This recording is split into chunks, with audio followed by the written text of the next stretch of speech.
the zoo From Millennium in Park. Rome. Pike Place Market. I like to The look at the town space square station. looks Place like I Henry can't Ford hear Museum, humanity. Machu Taj Mahal. The streets of San Shanghai. Marco in Venice. Greenland. Courtyard. Palazzo Santa Maria Novella. Any beautiful gardens. Piazza Navona. The market. The Grand Battery Park Bazaar in City Istanbul. Plaza. Piazza San Giorgio. Beer gardens in Bryant Germany. Park. Hammer Square. Any beach in Hawaii. Philadelphia Art Museum. Campo de Fiore. The squares around San Gimignano. Henry Ford Deception Museum Pass. in Ann Arbor, Michigan. Public space is not just one kind of space. It takes many different forms, patterns, functions, and importance.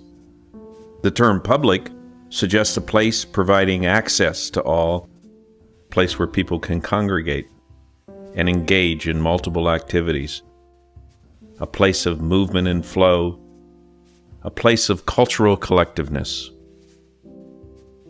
How then should we define public space? Well, we've decided to do that in two related ways. The first is through the idea of formal typologies. What do we mean by this? Formal typologies. It could be thought of as these three things: organizing elements, dynamic conduit, transition zone. Now we're getting into areas that might be more difficult to agree on. Let's take a look. If we look specifically at formal typologies, it becomes less obvious at the surface and possible to dig a little bit deeper into what we're talking about. There's organizing elements. This is the easiest to see. Plazas, courtyards, lobbies, formal spaces. Now it becomes more subtle. Even though streets, passages, and transitways aren't thought of exactly as a formalized space, they are public space without a doubt. So there's the classic humorous notion that there's no there there. There's any number of cases where one might tend to think there's no there there, and yet there is. People are occupying space. It may not be formalized, it may not be intentional, but it is public space that's being used. As we look at additional formal typologies, the line starts to blur increasingly. Zones, which can be boundaries, edges, parks, places that in and of themselves don't formalize into a single thought. I doubt that anyone would deny that a lovely beach on the north shore of Hawaii is a place. It's a place of memory if you've been there. But it's very subtle when you think about it, because to be in the water is one experience, to be in the hot sun is an entirely different one, and the line between them involves such a complexity of desires and thoughts and decisions. The complexity of space increases. So we've spoken of three formal typologies, and to be sure, there's probably a dozen more. But it gets us started thinking of it a little bit more critically and breaking down the issue to different degrees of subtlety. Equally subtle can be identity attributes. Very subtle things like environmental factors, which start to determine how space can be used. And used sometimes in ways that are controversial and create a tension that perhaps was never intended in the space. We have a reliance, whether we think about it or not, on public space to be forum as a society we hold most dear. The ability to speak truth to power is an example shown here. Perhaps the most subtle of all is the transition zones between public and private, which comes very much down to the adjacency and transition from one into the other, from not public space into a public zone. In this case, it begs the question, would it be a place at all if there's no animation? Does public space become devoid of its quality and even identifiers as public space if there's no animation? Whether the layman realizes it or not, architecture plays a huge factor in creating and defining and even carving space. In its most obvious examples, there's a grandness and a scale and formality that makes it undeniable, but it can exist at a much more intimate and modest scale. So what is public space? Have we started to define it a little bit more clearly for ourselves? And if so, how do we transition that consciousness about public space into our real topic for being here in the first place, which is healthcare? Is there even such a thing as healthcare public space? If one is in need of health care, then are they not, by definition, taken out of the public and put into an artificial, or at least constrained and restricted environment? We'll argue today that that's not the truth, that that's not the case. healthcare public space may be thought to be just as important as private healing space. When attempting to define healthcare public space, it's useful to recall some history. Initially, places for healing were truly public, sought out for their special qualities of place and environment. One of these examples was in ancient Greece, the most celebrated healing center of the classical world. After spending the night there, in a big hall, the sick reported their dreams to the priest the following day. He then prescribed a cure, often visits to the baths. In the Middle Ages, the Catholic Church assumed the role of caring for the sick and dying. In its healing centers, patient wards open to gardens and chapels, and there were active public spaces used by patients and the public. Every culture I can think of just about, there's a couple of exceptions, including the Northwest Indians, but almost every culture has a farmyard, a courtyard, an atria, piazza, as part of their daily life. And when you think about their origins, they solved really engineering problems. They brought light, they brought air into the middle of a larger built dwelling, things that you needed and had to have, as well as water that would come off the roof into a cistern, or maybe it'd be a place you'd put your well. Later, you could put your kitchen garden in there. The courtyard originated, and it still has a practical purpose today to do many of those things. But at some point, probably rather subversively, they became an amenity as well, and things like the cistern became a fountain. The herb garden started to have some ornamental plants. Art was introduced, and we had sculpture and other things introduced into these spaces, and they became wonderful. They became a place to be, not just a space to do something in or to have something in. And that's what we need in our lives. When I thought about the places that I was most attracted to, they were things like, well, not necessarily palaces like the Alhambra with their beautiful fountain gardens, and they're wonderful, but that's not what we're going to do for a hospital typically. There was more like college quadrangles, and even like the University of Washington, the beautiful quadrangle with the cherry trees, especially at certain times of year, is just the place to be. And you can't help but when you go through it to slow down and sit and think and enjoy nature and enjoy the sunlight when the sun is out. It's also true that there are spaces of that scale outside of the academic environment. In fact, if you look at the history of universities and hospitals, they come out of a monastic tradition. And you look at how our colleges were based on some of the early models of, we know, like Oxford and Cambridge in England, where just courtyard after courtyard is the way you experience the colleges, rather than by the buildings themselves. You hardly remember the buildings except for their kind of overall ambience, but the courtyards, where you encounter people, where you encounter nature, where there's occasional tree, but not fully planted, not all paved, those are the spaces where my memory always goes. It helps, though, to have a visual focus. And I think that's part of what we want to do when we create those public spaces for healthful reasons, because you want a reason for people to stop, not just to walk through. I mentioned art and fountains, and those are kind of the obvious ways to deal with it, but there's been a number of ways it's been addressed in the past. Sometimes it's even a building. One of my favorite is south of Florence. It's in a Certosa, a monastery, a Carthusian monastery near Galuzzo, just south of Florence. And when you approach the Certosa, it's up on top of a hill. You've got to go through these canyons and valleys to get to it. You go up a steep hill to approach it. And then when you get there, you park your car, you knock on the door. One of the monks will let you in. It's open to the public. They take you where you want to go in the monastery. They take you to the church to see the art. And you walk through these labyrinthian corridors. But if you have the time and you know to ask to do it, you want to walk up to the top where they chose to put the monks' cells. And the monks' cells are in a simple rectangle, a simple open space with grass in the middle. And when you walk out from all these corridors and hallways from the church, and you walk out there, it's such a surprise because the sky just takes over. I had to take a minute to figure out what it was so powerful. It was affecting me so much. And I even had to go back and look at pictures to remind myself there was a little well out there and there's some graves that were worth looking at. But it was the sky that was formed by that space that dominated and was so powerful. And I realized that the monks' cells, which surrounded this square, the monks were looking out to rugged nature, to the mountains in their cells. But when they walked inward to the church, they walked into this simple square that was controlled the sky. It was so peaceful and so powerful at the same time. I would challenge us to do, because these open spaces should be the organizing principle of our complexes, of our buildings. They're essential to our well-being. And that idea is so relevant to health and healthcare. During the industrial age, medicine realized that germs caused illness and that pollution can trigger disease in immune-suppressed patients.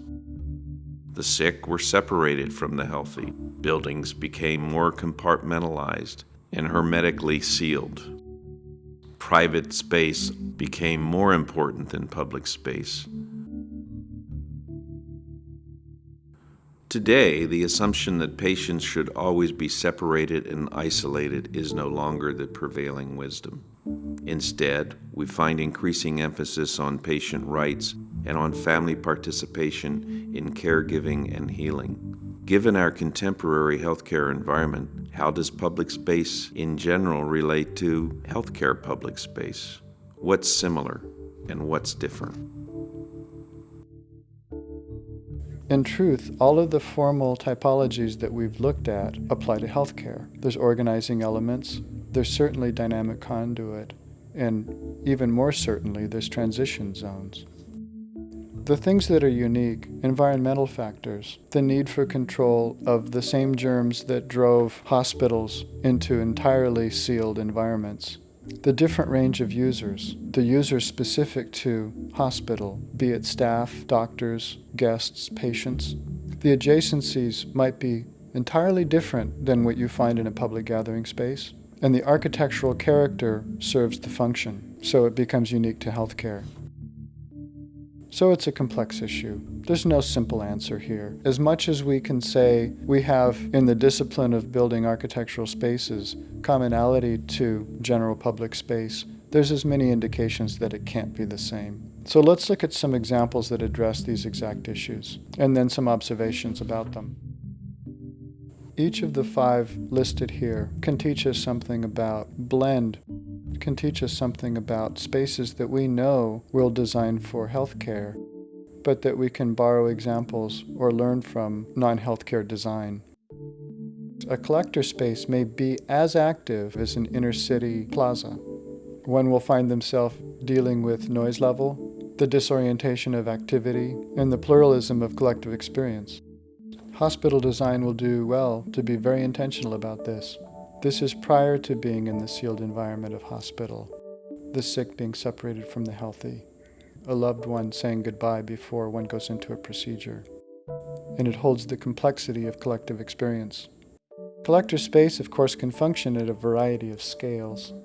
Of all the environments of a hospital, collector space is probably the most in need of sensitivity, of cultural sensitivity, part of a city, part of a region, part of one's culture. Introspective space implies being one step removed from the full intensity of collector space activity. In introspective space, there may still be high population and diverse population, but it's intended for a different effect. If it's not a calming space, it's not successful. It's not introspective space. How do we design introspective space to reduce noise level, to make it feel like the environment where one would be passive, be accepting? How can a space feel like a deep breath? An introspective space is not automatically an enclosed space, and certainly not inevitably private. Introspective space does imply repose. One might argue that the most successful introspective spaces borrow natural daylight and show out onto something that reinforces the environment created internally. As we move one layer deeper into a healthcare facility, we encounter what we might call a purpose space. This space must accommodate high efficiency, and yet there's still the constant flux and movement of user volume. We don't any longer have the luxury of quiet, because there's inevitably noise levels in purpose space, and it's inevitably dynamic. Purpose spaces can be complex because while something very specific is going on and was designed to go on, it's still necessarily transition. In the context of healthcare, there will be nervousness, there will be fear, Inevitable to purpose space in a hospital, as designers, we deal with anxiety, even fear. How does one appropriately design such a space? Certainly there's need for reassurance, there's need for a sense of professionalism, attention to detail, care. These can be manifest through lighting, through clarity of design, through focal point. And purpose space comes in all forms, because there's how many purposes within a facility. Perhaps the most difficult to design, and certainly most difficult to conceive of as place, is mover space. It must facilitate clear movement. We must understand the ebb and flow of user volumes and user mix, and yet there's need of controlling noise level, even while acknowledging that it's highly dynamic space. In every one of the zones we've described, there's the ability to, if not directly, to a greater or lesser degree, borrow from our thought about pure public space. Mover space may be the best example of this. And design can reinforce confidence by designing mover space to be least different from public experience. To borrow from our understanding of public space in general can be valuable, and there's a time when it's necessary also to say, we are in a hospital, to take the experience of a patient within a hospital very, very seriously.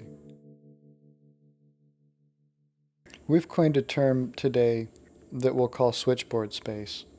Increasingly specific to healthcare design, an array of uses and very specific uses must happen in this type of space.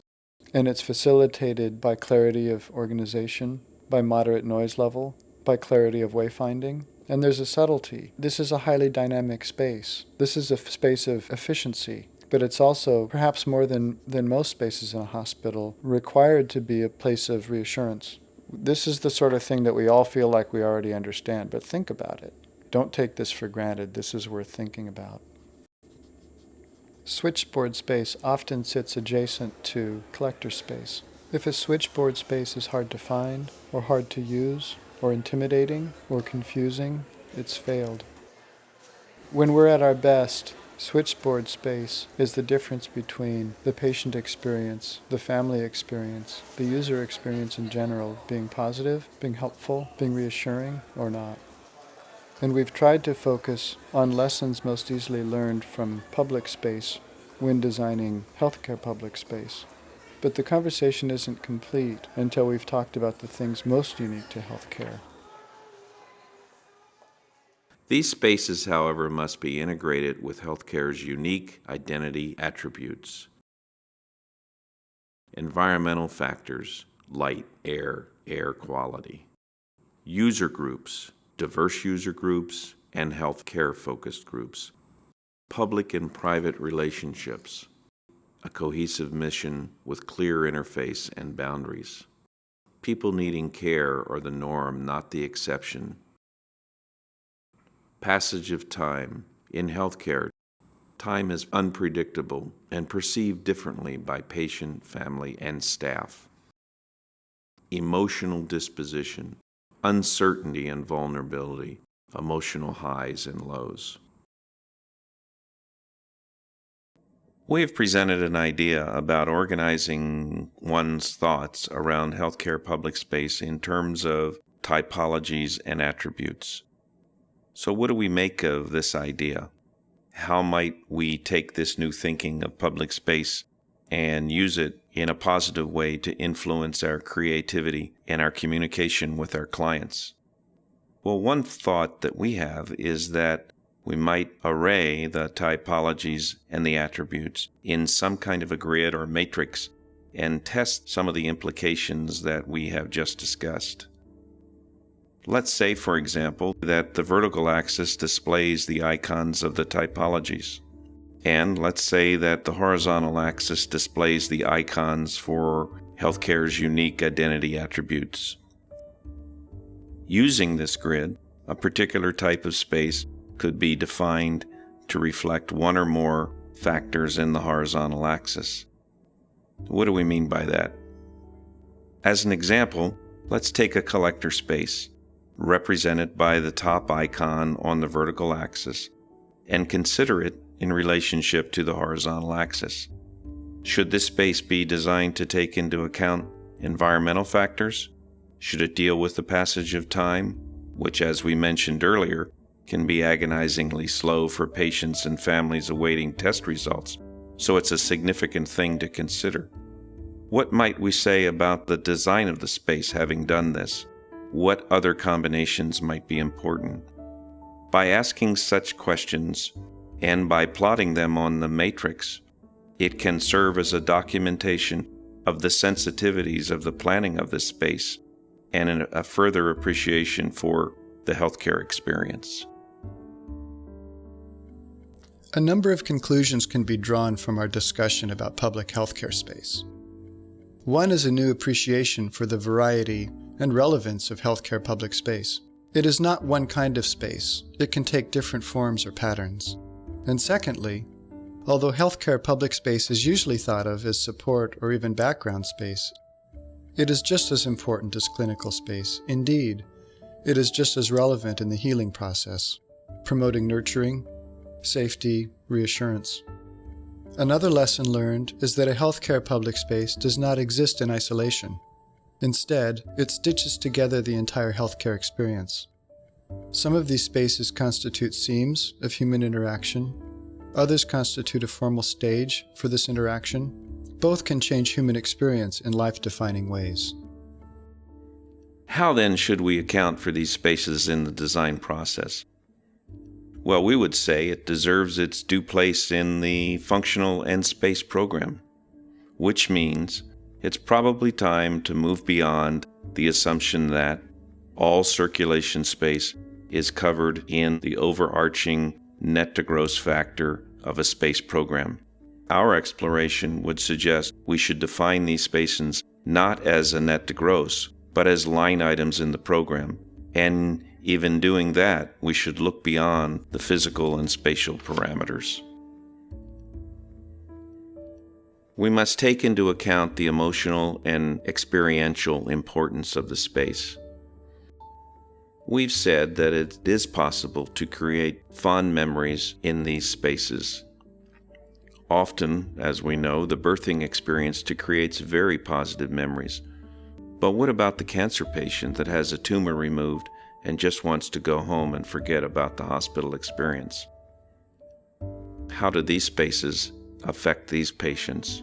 How do we create this being some kind of a positive memory?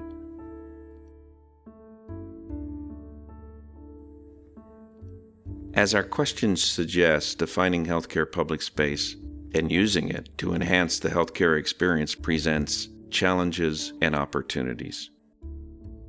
I know of no more dedicated individuals than the members of the Academy of Architecture for Health and the members of the American College of Healthcare Architects.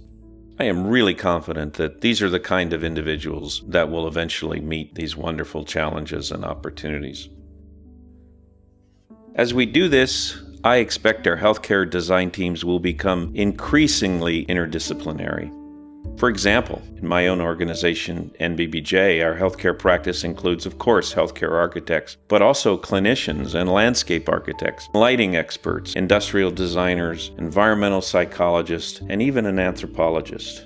You know what? Our projects are better for that diversity and for that talent.